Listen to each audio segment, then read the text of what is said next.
Buenas tardes a todos y bienvenidos al invitado de Radio Francia Internacional. Las ediciones de la Biblioteca Nacional de Chile acaban de publicar en la colección Patrimonio Chileno en París un libro dedicado al edificio que alberga su embajada aquí en la capital francesa desde 1929. Este libro los debemos a la iniciativa de Marcia Covarrubias, la actual embajadora de Chile aquí en Francia. Y precisamente para hablarnos de este libro y de su intensa trayectoria diplomática, Marcia Covarrubias ha sido tan amable de venir a nuestros Buenas estudios. tardes, señor Batalla. Un placer y una alegría estar aquí con usted. Es un placer tenerla aquí entre nosotros. Permítame que recuerde que ha nacido en Santiago, si no me equivoco, ¿Sí? Donde realizó estudios de Derecho y de Interpretación. No, interpretación En en París, París. quizás. Sí, sí. Exactamente. Pero me gustaría que nos contase si es cierto que con solo 14 años ya quería ser diplomática. Sí, es cierto, efectivamente, porque tuve que escribir una carta para postular a un intercambio en Estados Unidos. Y todavía tengo la carta y decía, es que quiero ir porque yo quisiera ser diplomático y quiero hacer esto y esto para lograrlo. Conocer países, gente, pueblos distintos y es verdad, sí. ¿Qué es lo que le interesaba? Muy pronto, pero Sí. eso no fue la única vocación. Después, por supuesto, entre los 14 y los 18 tuve... Y uno sigue teniendo vocaciones distintas en la vida porque si no sería muy aburrido.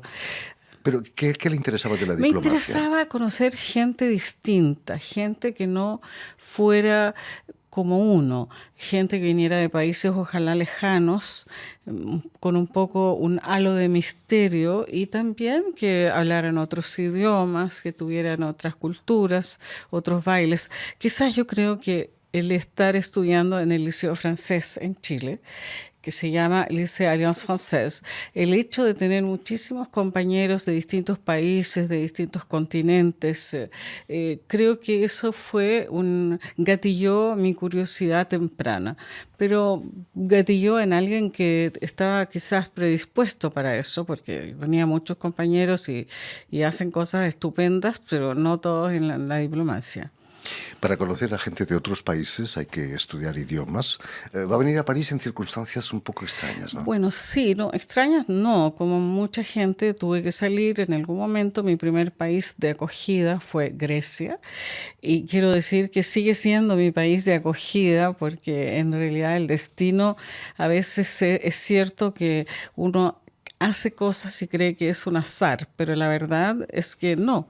Sigo siendo y yendo a Grecia, nunca es un éternel retour, es un eterno retorno.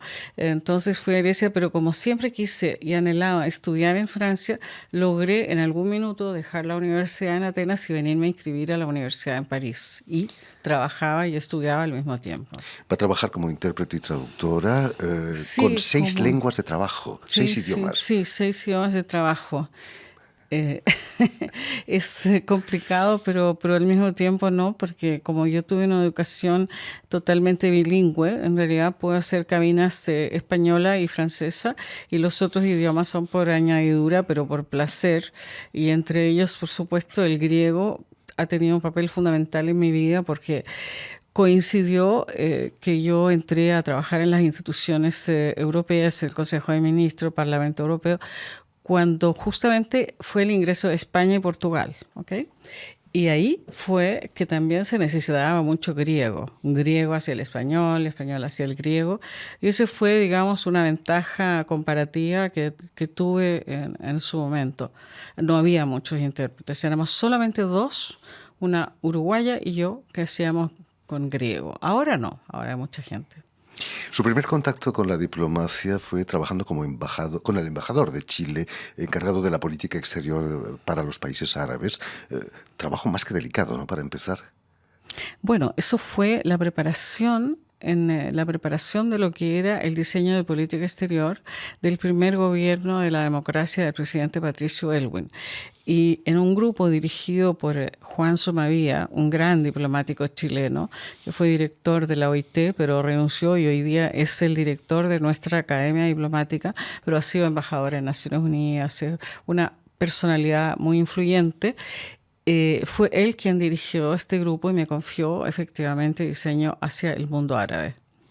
No es de extrañar que la nombrasen en el 90 embajadora de Chile en Túnez, ¿no? Y más tarde en Argelia. Sí, bueno, primero en Túnez, sí, cuando Túnez era, por razones históricas y de geopolítica, fue durante un momento bastante largo la sede también de la Liga de Estados Árabes y la sede de la OLP. Entonces también me tocó, como Chile tiene una gran comunidad palestina, ser también representante de Chile ante la OLP, vale decir, ante el propio presidente Arafat, que fue una experiencia entrañable porque teníamos tantas visitas a Túnez como visitas de Chile a ver a las delegaciones digamos, de parlamentarios que venían a ver a Palestina. ¿Era difícil, señora embajadora, ser mujer y embajadora al mismo tiempo en esos países A árabes, en ver, Argelia, por ejemplo? qué pregunta más interesante. Sí y no. Yo no quisiera, sobre todo, traicionar lo que es en realidad la esencia de una cultura muy profunda en la cual, perdón, el poder tiene una gran importancia en la sociedad. O sea, que si uno es cualquier mujer, puede que tenga problemas. Ahora, cuando uno habla el idioma, que es el idioma árabe, se le abren todas las puertas. Pero si más encima uno viene investido de una autoridad de representatividad como es la de un país, no. Todo lo contrario, creo que se facilita la relación. Pero hay, por supuesto, que algunas excepciones que se me han olvidado. Su conocimiento del griego la hace ser nombrada embajadora en Grecia durante 7 años. No, pero no creo que haya sido el conocimiento del griego, de verdad, no me parece. Pero yo ya hablaba griego antes de llegar, por supuesto que lo pude practicar y lo sigo practicando. Y fue una experiencia maravillosa. Me tocó vivir los Juegos Olímpicos y también presenciar la victoria para Chile de las medallas de oro en tenis hasta las 3 de la mañana. Y curiosamente, estuve al lado del actual presidente de Chile, Sebastián Piñera, que es un gran fan de los deportes, en general del atletismo, pero ahí estábamos porque Nicolás Bassú, que ganó, y Fernando González, que eran nuestros medallistas de oro, nunca lograban terminar un partido antes de las 3 de la mañana. Y ahí estábamos, el grupo cautivo. Tan caótica es la administración de Grecia.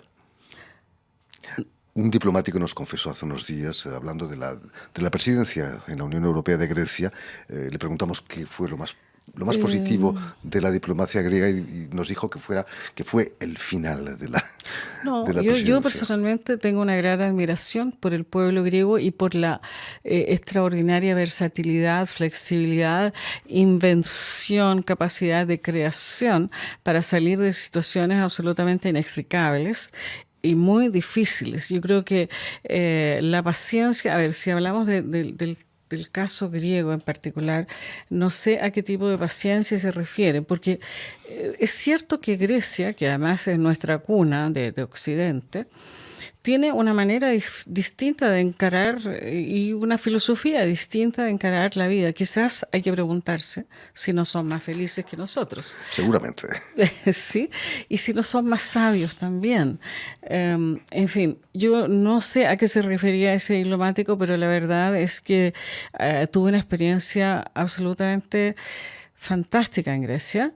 Y por cierto, siempre hay que tener paciencia, especialmente en la vida diplomática y en todos los países, porque uno se va a encontrar siempre con algo que exige que hay que esperar un poco. O sea, por ejemplo, algún ejemplo muy banal, ¿no?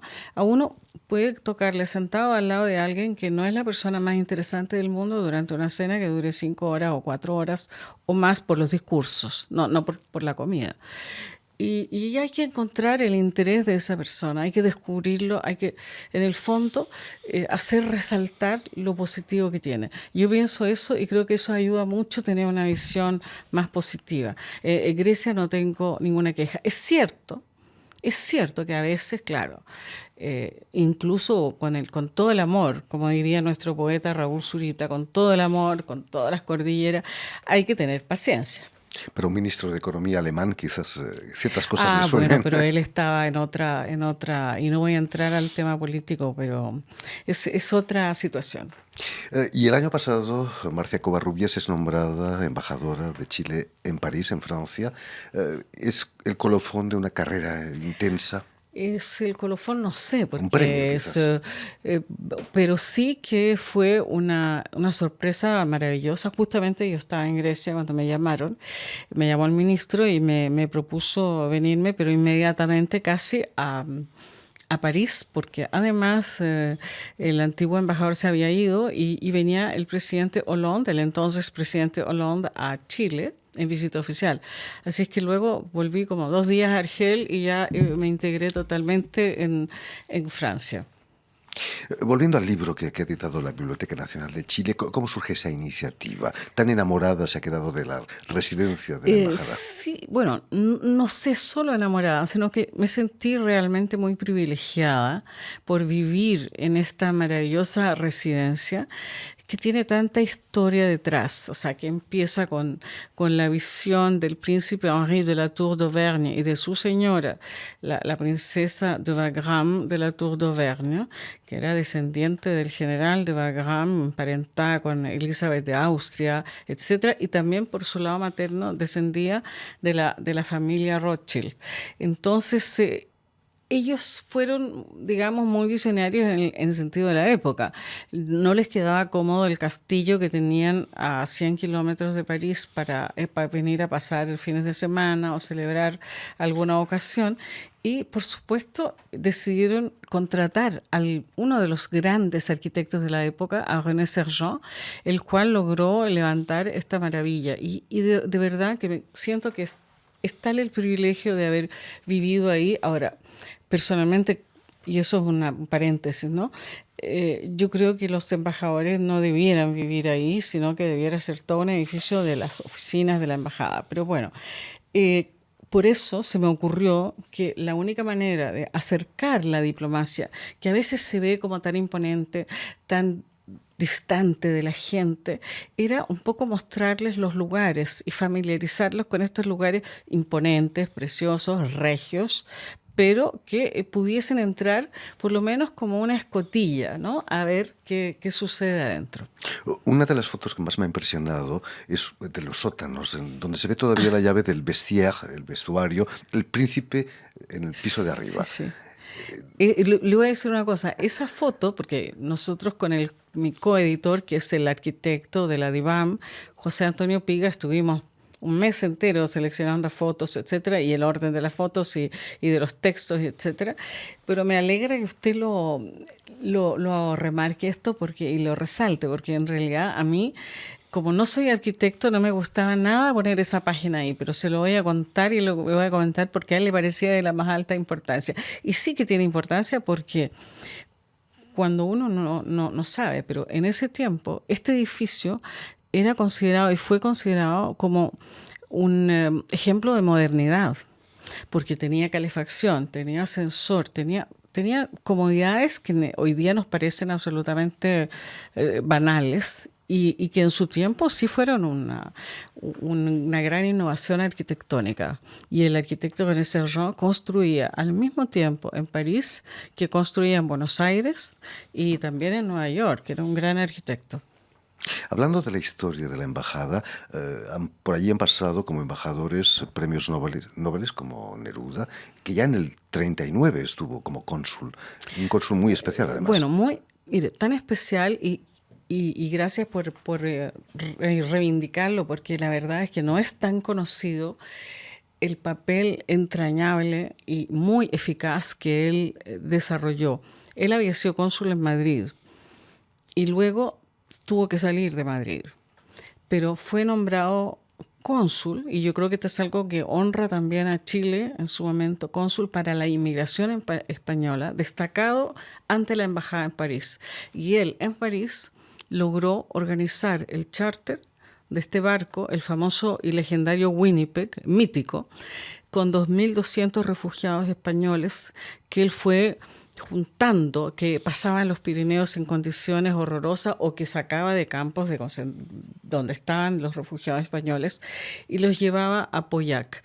Ahora, hoy día, imagínese lo que es subir 2.200 personas a un barco con teléfono celular y con todas las comodidades de información y comunicación. Imagínese en 1939, qué hazaña, independiente del lado humanitario, que por supuesto es de resaltar. Creo que es inconmensurable la obra que él hizo. Y luego, esa inmigración española que llegó a Chile dio unos frutos extraordinarios a nuestro país. O sea, grandes nombres de la pintura, de la literatura, de las artes plásticas, de la historia, venían o niños o ya un poco más adultos en ese barco. Fue una experiencia formidable que también ha marcado la historia contemporánea de Chile, en el sentido de recordarnos que todos los seres humanos, desgraciadamente, y también por el actuar y las malas prácticas de los hombres, estamos sujetos en algún momento a salir de nuestro país y no voluntariamente. Entonces, hoy día que se habla mucho de las migraciones, etcétera, es bueno recordar que esto, desgraciadamente, es un fenómeno recurrente. Mucho más festiva debió ser su mandato en los 60, cuando Allende lo nombra embajador aquí en Francia, ¿no? Neruda, sí. Neruda, por supuesto. Fue embajador durante 2 años solamente, porque desgraciadamente por enfermedad. Pues se habla mucho de las fiestas, ¿no? Que lo organizó. Bueno, era mucho más entretenido cuando Pablo Neruda era embajador que en mi periodo. Eso no hay ninguna disputa al respecto. Parece que era legendario. Bueno, él era un ser que amaba la vida, gozaba la vida, así como se nota a través de toda su obra, ¿no? Porque también están las odas al vino, la oda a la cebolla. A él gustaba de recibir, de ser barman, de atender a los invitados, de disfrazarse también. Y no veo nada que lo haya impedido en esas épocas también. Parece que incluso les decía a sus amigos, vengan, traigan toallas, tienen que traer cosas, aquí no hay nada. Bueno, y sí, se armaron unas fiestas tremendas, pero bien, o sea, se ha vivido bien ahí. Y luego vino el Premio Cervantes. Exactamente, Jorge Edwards, que estuvo recientemente. Que me permito citar porque además de ser también un gran escritor, pero al que le ha tocado más vivir y conocer este edificio. Entonces por eso se me ocurrió solicitar su cooperación para escribir el prólogo que está inserto en el libro y que muy generosamente sí lo hizo. El edificio no está muy lejos del Hotel de San Valides, donde está la tumba de Napoleón. Esquina cruzada, como se dice. Pero no mucho más lejos está la UNESCO, ¿no? ¿Perdón? No mucho más lejos está la UNESCO también. Es simbólico el que la Embajada de Chile no esté muy lejos de la UNESCO. El amor por la cultura de los embajadores. Bueno. Usted que ha trabajado en la UNESCO también, ¿no? Sí, bueno, está cerquísima de la UNESCO. Estamos como entre, por un lado, Les Invalides y por otra parte la UNESCO, que es un gran lugar en el cual han pasado muchos embajadores, una organización maravillosa ante la cual tengo todavía el honor de ser embajadora. Bien, pues muchísimas gracias, señora embajadora, por haber estado aquí con nosotros. Recordemos que este libro, dedicado a la residencia de la Embajada de Chile aquí en Francia, ha sido editado en Chile y en castellano por las ediciones de la Biblioteca Nacional de Chile. Perdón, quisiera que me permita agradecer en forma muy particular a alguien sin cuya ayuda y apoyo este libro no hubiese sido posible, que es Ángel Cabeza, el director de Patrimonio y también director de las Bibliotecas, Archivos y Museos de Chile, quien fue el que me otorgó el financiamiento para poder realizar este libro tan bello y tan necesario. Ahí queda dicho. Permítame también dar las gracias a Jan Bordas y a Elena Abril, quienes han estado detrás de los cristales al tanto de la realización de este programa, y un cordial saludo también a nuestros telespectadores, porque como le decía, los tenemos, que nos siguen a través de la cadena uruguaya Canal U de Montevideo. Y a ustedes muchísimas gracias por su atención y les damos cita para una nueva edición del invitado de Radio Francia Internacional.